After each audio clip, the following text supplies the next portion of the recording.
bagaimana jika aksi cracker, hacker, gangster, ditambah drama, bahkan dan plot twist yang tak terduga digabungkan dalam satu film? Pasti akan bikin sangat penasaran, bukan? Dan film yang akan kita bahas kali ini adalah The Technician, yang lebih dikenal dengan judul The Con Artist. Mungkin 80% dari kalian sudah pernah menonton film ini. Untuk itu saya mengajak kalian untuk bernostalgia bareng. Dan buat kalian yang belum menonton, mari kita nobarbar, nonton bahas bareng-bareng. Oke Sapo.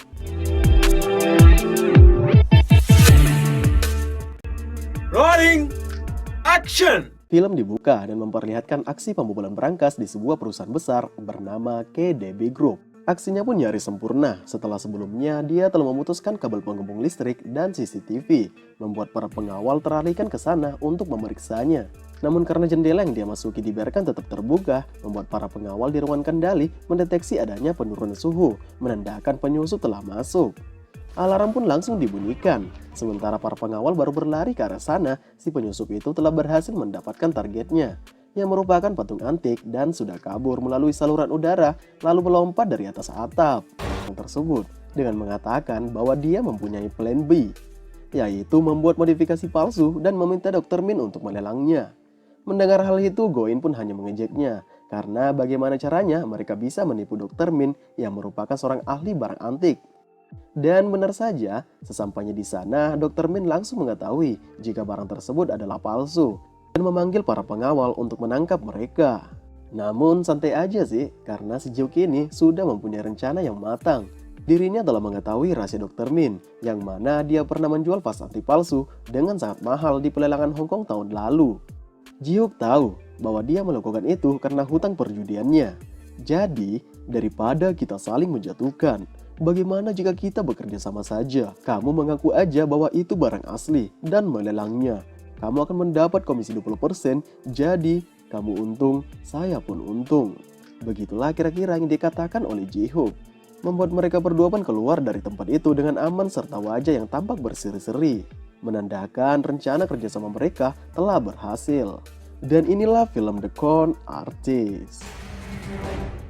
Adegan pun lalu memperlihatkan seorang polisi bernama Detektif Gong yang berniat untuk menemui seorang informannya guna untuk mendapatkan bukti agar bisa menangkap Ketua Chow. Ketua Chow sendiri adalah seorang pebisnis kotor dan ketua gangster yang kejam. Rencana mereka pun gagal setelah informan tersebut malah tertangkap oleh anak buah Ketua Chow. Alhasil informan tersebut pun dibawa untuk disiksa lalu dikubur hidup-hidup ke dalam campuran semen.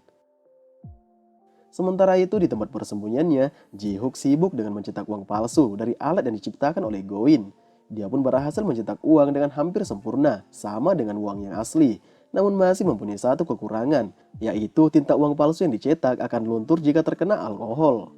Namun Ji-hook tipe orang yang tidak mau ambil pusing. Saat ditanya oleh Goin apa solusinya, dia hanya mengatakan bahwa hal itu bisa saja berhasil ataupun tidak, rencana ambisi besarnya, dan mereka akan mendapatkan keuntungan sangat banyak dari uang yang telah diinvestasikan. Membuat Goin si mata duitan pun kembali tertawa. Lalu Ji-hook pun menyuruh Goin untuk mencarikan sebuah tempat rahasia sebagai markas misi mereka, serta seorang hacker yang bisa dihandalkan. Dan inilah dia hacker muda kita, Park Jong-bae, yang sedang meretas sistem pertahanan sebuah perusahaan setelah dirinya dibayar oleh salah satu klien yang merupakan pesaing dari perusahaan yang diretas. Aksinya tersebut pun terhenti setelah Goin yang sebenarnya sudah kenal lama dengannya datang untuk mengajaknya dalam misi yang direncanakan oleh Ji-hook. Mereka bertiga pun bertemu dan berkumpul di sebuah bar. Lalu keesokan harinya, mereka bertiga pun pergi ke sebuah tempat yang mana akan menjadi markas mereka. Di sana, mereka dihantar oleh sekelompok preman pasar yang diketuai oleh Turbo. Setelah mendapat tempat yang dirasa sesuai, serta orang-orang yang dibutuhkan, Ji-hook and the Gangs pun memulai ayah sebelum meninggal. Ji-hook pun lalu mengungkit tentang nilai yang sangat tinggi di balik kalung berlian tersebut, yang bukan saja bernilai karena pemberian sang ayah, namun juga merupakan berlian yang sangat langka, yang hanya pernah dikenakan oleh para permaisuri raja. Hal tersebut pun lalu dibenarkan oleh setiap toko perhiasan yang disinggahi mereka. Jadi inilah yang dimaksud akses VIP oleh Ji-hook. Dengan mendekati Yuna yang mempunyai kalung berlian langka akan membuat mereka diperlihatkan ke ruangan VIP. Hal tersebut pun akan dimanfaatkan oleh Ji-hook untuk menganalisa setiap sudut ruangan dan berangkas tipe apa yang digunakan. Akhirnya tibalah malam untuk mereka beraksi. Dimulai dengan Goin menempelkan sesuatu di kaca salah satu dam agar para polisi akan mengira ledakan yang terjadi telah menyebabkan kebakaran. Sementara para polisi sibuk teralihkan dengan trik kebakaran, Ji-hook dan Go-in pun masuk ke dalam toko perhiasan melalui kaca yang berhasil dibolongin dengan aman. Dengan alat canggih yang digunakan Go-in, mereka pun mendapatkan password untuk mengakses ke dalam ruangan VIP. Sekarang giliran Ji-hook memulai aksinya untuk membobol berangkas. Dan tak butuh waktu lama dong bagi Ji-hook si cracker elit untuk berhasil membuka berangkas tersebut. Berlian-berlian yang sangat mahal pun berhasil mereka raup dan mission is complete. Namun di balik keberhasilan mereka, ada kesialan yang menanti. Ternyata toko perhiasan yang mereka rampok adalah bisnis milik Ketua Chow. Dia pun memerintahkan para anak buahnya untuk mencari di setiap makelar pasar gelap. Sehingga pada akhirnya saat Turbo yang diperintahkan untuk menjual berlian tersebut malah diketahui oleh tangan kanan Ketua Chow yang sudah berada terlebih dahulu di sana. Akibatnya markas rahasia Ji-hook pun diketahui setelah salah satu suruhan Ketua Chow mengikuti Turbo secara diam-diam. Setelah mendapat seluruh informasi tentang Ji-hook dan rekan-rekannya, Ketua Chow dan anak buahnya pun segera mendatangi markas Ji-hook. Karena jumlah yang lebih sedikit, mereka pun tak berdaya melawan dan dengan mudahnya berhasil dilumpuhkan, lalu dibawa ke kantor Ketua Chow. Di sana Ketua Chow bukannya kesal, justru meminta mereka untuk bekerja dengannya karena kagum dengan aksi mereka yang bisa merampok toko dengan hampir tidak meninggalkan jejak sama sekali. Awalnya mereka semua menolak, namun setelah ditunjukkan masing-masing foto keluarga mereka dan diancam akan dibunuh, membuat Ji-hook dan yang lain pun setuju. Yang mana pekerjaan yang dimaksud adalah merampok uang bea cukai di pelabuhan Incheon, yang merupakan salah satu penghasil ekspor impor terbesar bagi negara. Yang pasti negara mereka ya, bukan negara kita. Kalau kita mah bukan penghasil, tapi pengambil uang negara. Siapa? Siapa lagi kalau bukan para tikus-tikus kotor berdasi di luar sana ya kan? Ups. Intinya, mereka semua ini akan mencoba merampok uang sebanyak 150 miliar dolar. Wow, sebanyak apakah itu? Jangan tanya saya. 1000 subscriber aja belum punya, apalagi angka sebanyak itu. Nggak ada yang membantu subscribe nih. Ya udah deh, lanjut. Dengan total uang sebanyak itu, pasti nggak akan mudah dong. Karena di pelabuhan Incheon sendiri mempunyai sistem keamanan terketat di seluruh Asia. Dilengkapi dengan kamera keamanan, ruang kontrol, para penjaga bersenjata, serta sensor keamanan di ruangan tempat berangkas uang itu berada. Di samping itu, Ketua Chow memanggil Jong Bae sendiri untuk bertemu dengannya karena Ketua Chow tampaknya tidak sepenuhnya percaya terhadap Ji-hook. Maka dia pun siap membayar mahal kepada Jong Bae agar mengkhianati temannya, melaporkan segala sesuatu, takutnya Ji-hook mempunyai rencana lain di balik rencananya.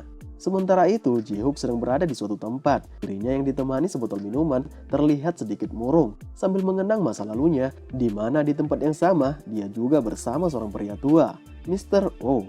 Belum diketahui pasti Mr. Oh ini siapa, namun terbaca dari pembicaraan mereka bahwa Mr. Oh inilah yang mengajar Ji-hook sehingga bisa menjadi seorang cracker elit seperti sekarang. Membuat Ji-hook sangat menghormati sekaligus sudah menganggapnya seperti orang tua sendiri.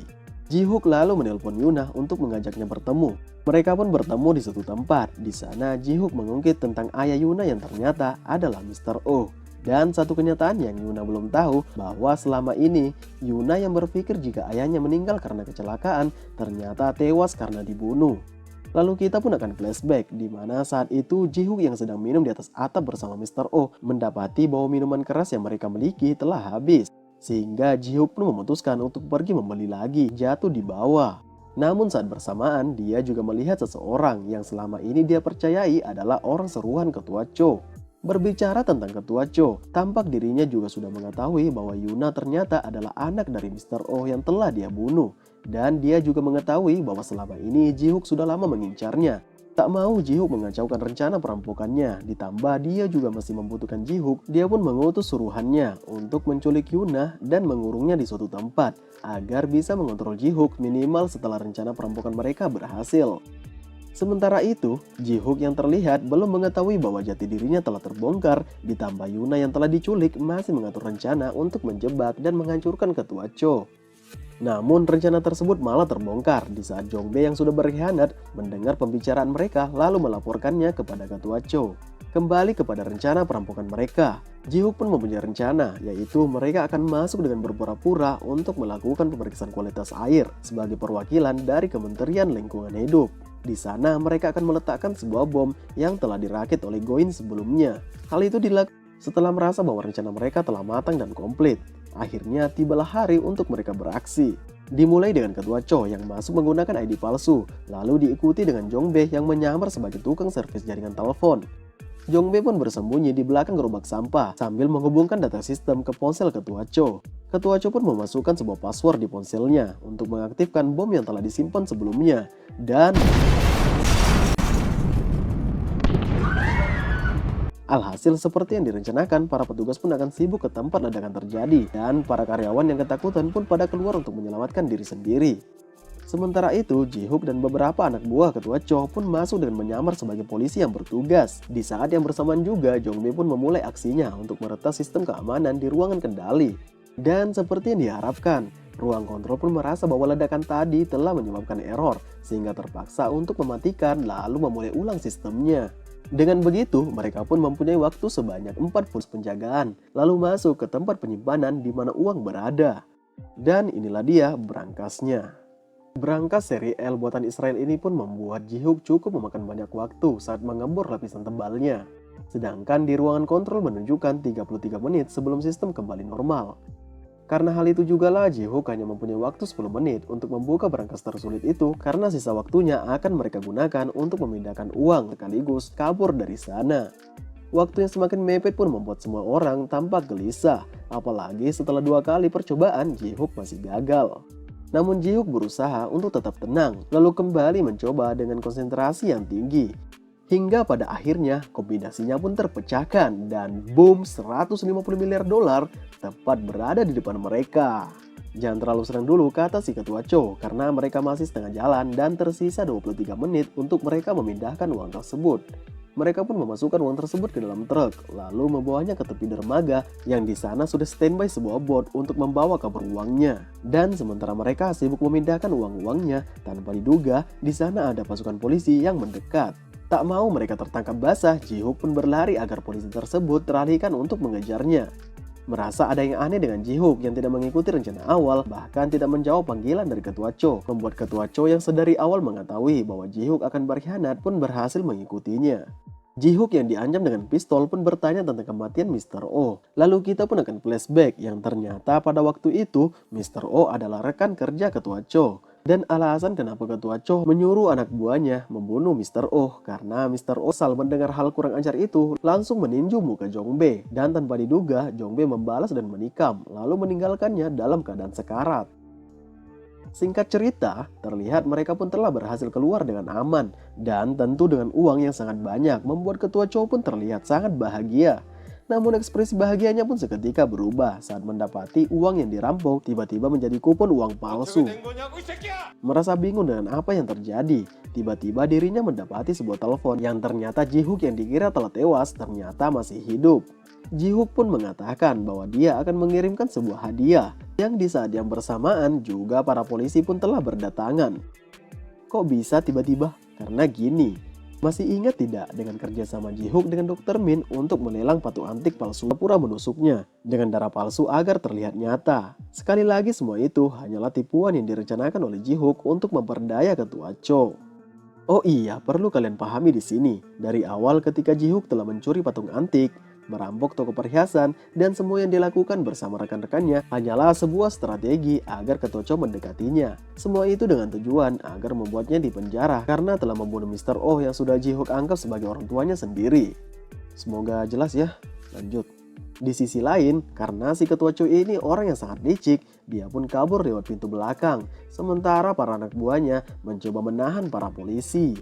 Sementara kabur dari sana, Ketua Cho yang masih belum percaya dirinya telah berhasil diperdaya langsung menelpon Ji-hook untuk menanyakan caranya. Oh iya, masih ingat kan? Saat Ji-hook datang ke galeri Yuna mengatakan untuk memamerkan lukisan tentang gadis idamannya.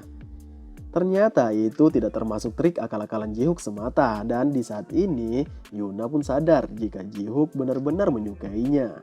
Happy ending gak tuh? Ya, semoga kalian juga happy dan terhibur dengan video ini. Oke Sapo, see you in the next video. Bye!